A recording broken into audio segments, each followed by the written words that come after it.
The central control unit is the intelligent part of a programmable logic controller. It consists of a large number of integrated circuits. The central control unit can carry out logic, comparative and mathematical operations. How many depends on the design and structure of the central control unit. The number of possible operations, the so-called command set, may be over 100 in a very complex central control unit.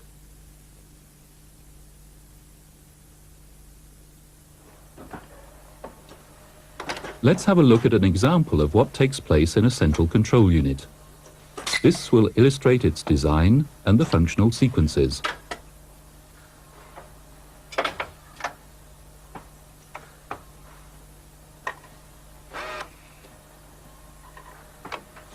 When a valve is in the waiting position and the screwdriver cylinder is in the upper end position, then the solenoid valve should operate so that the screwdriver cylinder is lowered.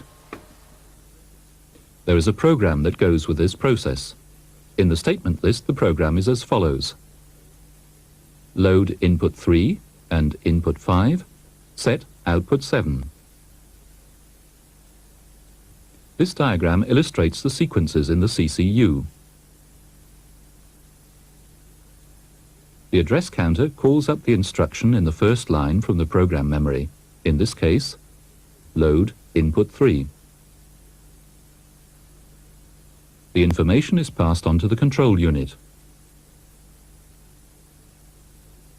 The control unit causes the current state of input 3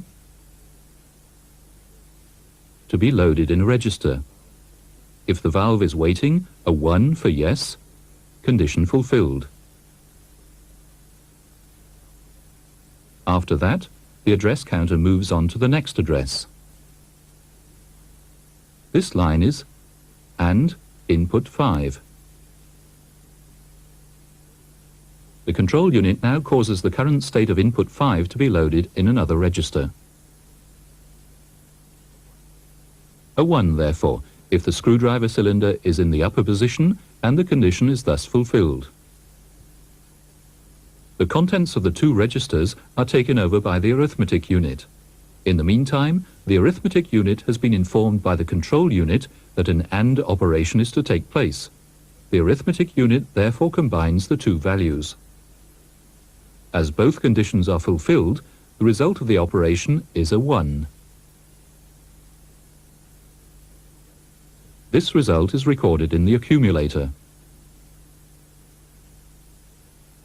The address counter moves to the next address. The next line in the program, set output 7, is loaded in the control unit.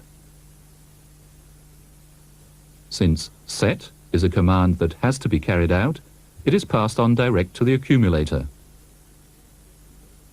If the result of the operation opens up the path there, that means that if, as in our example, there is a 1 there, output 7 is set.